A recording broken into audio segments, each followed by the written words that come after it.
Hey, mama. So, if you have been in the online space for any amount of time, you have most likely heard about the importance of standing out in your industry and making sure, through your content, you're attracting your dream clients, all of the things. But how do you actually do that? How do you stand out from those who are literally doing the same thing as you? So that is what we're going to be talking about today. I'm going to be sharing my number one strategy for really standing out in your industry and using it as a way to truly attract those best fit clients. So let's jump into today's episode. Hey, mama. Are you tired of feeling stressed and overwhelmed trying to grow your online business with your babies at home? You desire more flexibility in your day, allowing you to pour into your family, yourself, and your business without running yourself into the ground. Mama, you can build your dream business and do it in a way that fits your current season of life. And I'm going to show you exactly how. Welcome to the Mama Turned Mompreneur podcast. I'm your host, Andria Singletary, daughter of the king, wife, mama of two, and life and business coach for mompreneurs. On this podcast, you will learn business strategies made for mamas just like you, who desire to be successful CEOs and fully present mamas without stress or overwhelm. So whether you're an entrepreneur who transitioned to a mompreneur or a mama turned mompreneur, I am here to support you. So grab your coffee, notebook, and pen, put in those earbuds, and let's dig in. Okay, so how do you actually stand out in your industry and attract your dream clients? You may have heard of this term called your unique selling point and, making sure you have something that is unique about you that really makes you stand out. And I truly believe one of the best ways to do this is sharing your beliefs within your niche. And not just any beliefs. Often this is probably polarizing content or how you held this belief that is completely different from other people in your industry. And I think it's important to really share those things because it's going to attract those people who they feel the same way as you, but maybe they're not seeing a lot of people within your industry talk about it. And I'm going to give an example of that, but I really think this is important, just sharing our specific beliefs, our specific standpoints and everything. And this isn't to try to stir the pot or, stir up conflict or anything like that. That is not what it's about. But you hold certain beliefs that other people in your industry disagree with. So for me, I am big on making social media optional and not relying heavily on social media, especially as a mom business owner. Not everyone agrees with that. I've literally had people DM me in response to stories I've sharing this viewpoint. I literally have had people DM me arguing me down about it. I remember specifically there was this person, I guess she was a coach, an Instagram coach or something. And that is something she supported her clients with. And she was trying to tell me I was wrong. And then she was going as far as to ask me how much money I was actually making. And it went into this whole thing, whole direction it didn't even need to go. But it really angered some people that I shared that. The thing is that it also resonated with many of the mamas in my community because they were feeling burnt out on social media. And it had been ingrained in them that you have to have social media as part of your marketing strategy and all these things like that. And so they were honestly scared to step away from social media, even though they weren't seeing the results that they wanted to see. And they were so burnt out and drained from it. And so you sharing your views, your opinions, your standpoint when it comes to something in your industry, there are people literally waiting for you to share that. And I get it. How I shared the story where I literally had somebody arguing me down in my DMs about it. it can feel scary to share those viewpoints, especially if it's not a popular opinion, especially if they're like people who are speaking out against your viewpoint. It can be scary. It can feel isolating, especially if you're not seeing a lot of people sharing that same opinion and everything. And I get it. Like, we don't want to exclude people. We don't want to upset people and different things like that. But at the end of the day, if you hold a viewpoint that is, especially if it's part of how you do things in your business, you need to share that because there are people who will resonate with it. And that is how you attract your dream clients, those best fit clients, by sharing those viewpoints, because the people who are resonating with it, the people who are like, yes, this is exactly how I'm feeling. I am so glad that I'm not the only one feeling this way. They need that. They need somebody to step up and share that. And so this is something that I really push my clients with in Life and Seasons coaching, is like really getting to the root of this. Like, what is kind of like your polarizing belief? Like, what is this view or standpoint that you have that is vastly different from other people in your industry? What is your unique selling point? How do you do things differently from others in your industry? And it's like, we need to talk about that. That needs to be incorporated in your content. That is going to make you memorable. That is going to make you stand out. So to give another example, I hosted the social media detox bundle last year. I kid you not. I got so many emails, so much feedback about this bundle, how mamas were craving this. They needed to know that there was another way to build their business and still yield amazing results without having to, in a sense, be a slave to social media. Without having to churn out so much content for Instagram, for Facebook, for TikTok, for these different social media platforms, and still be able to sign clients, to still be able to consistently generate leads. They were burnt out from social media. They were over it. I literally had two of my coaching clients going into this new year. They told me, Andria, I want to be off of social media by the end of 2024. Literally two different clients. And like, I talk about, not relying on social media and everything. And I've shown them like, you do have other options, but I don't force that on people. It's like, it's up to you how you decide to market your business or whatever.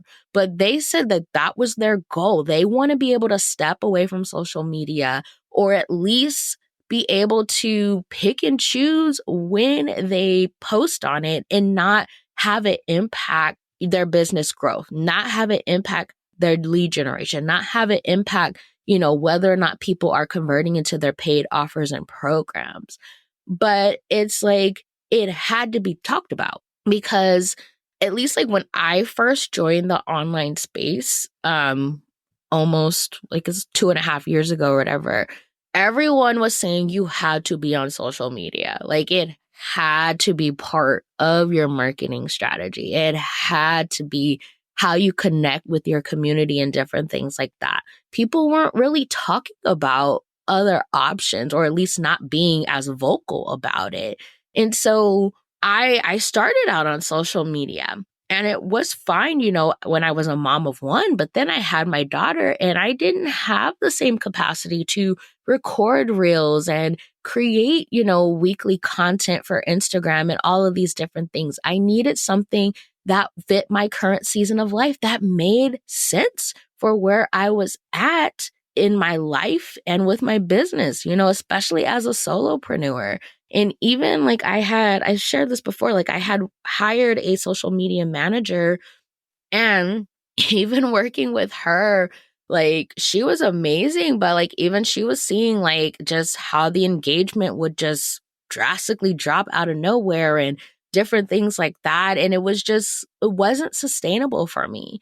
It wasn't where I really wanted to focus my content creation and my marketing and stuff. I'm like, I need something more. I need something that is really going to drive the results based off of the time and capacity that I had. Like, even though I had someone editing my videos for the reels, I still had to record it.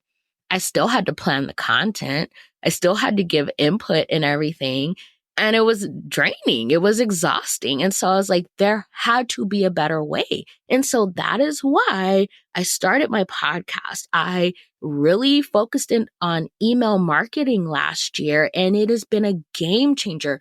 I literally made more last year compared to the previous years, and that was switching my strategy. That was taking a step back from social media. And I'm already on track this year to make more than I did last year, because even though I did start to step back from social media last year, I still had these periods where I was trying to keep up and, post on socials and different things like that. But going into this year, I haven't really been focusing on social media like that. I will post when I feel like it.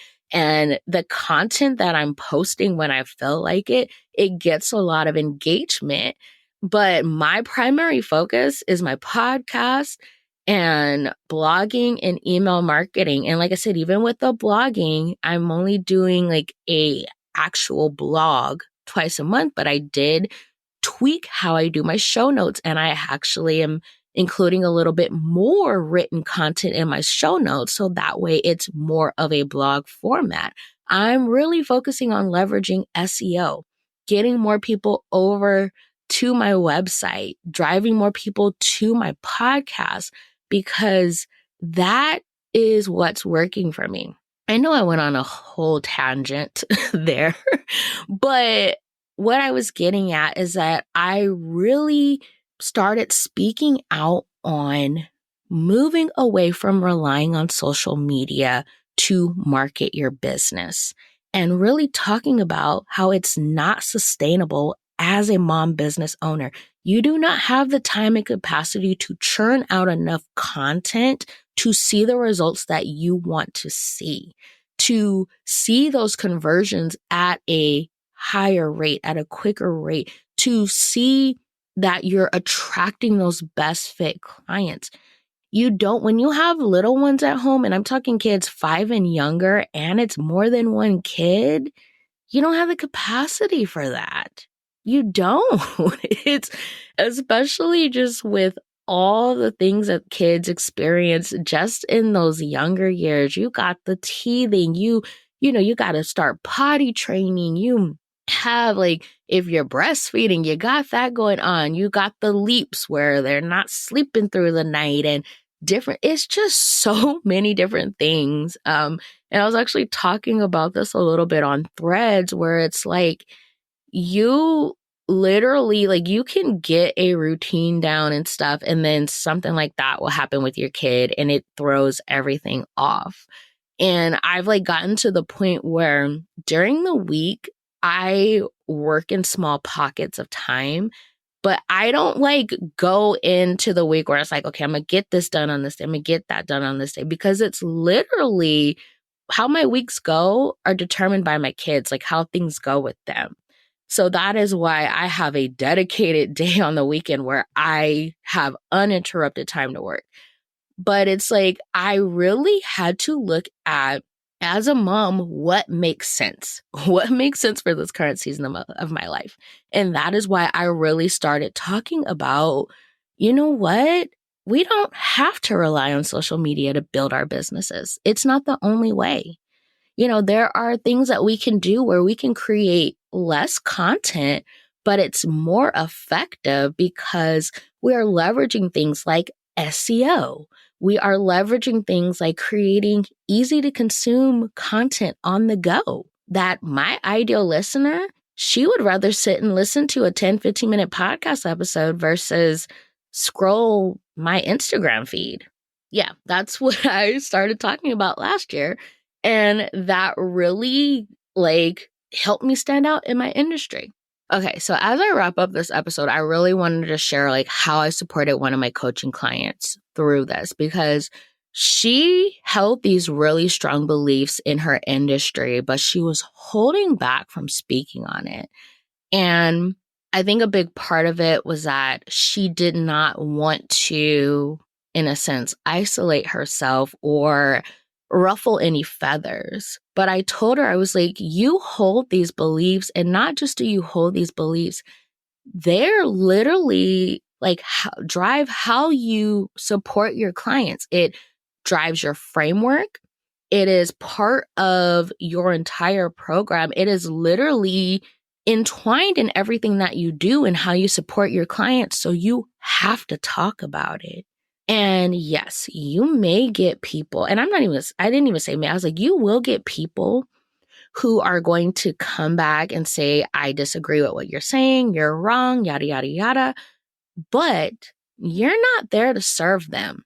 You are there to serve the people who believe what you believe, who are looking for someone to support them in the way that they want to be supported, that holds the same values as them. And so you have to talk about that. You have to infuse that in your content. You have to highlight that because I hold this belief, this is what it's going to be like when you work with me. This is why my framework is what it is.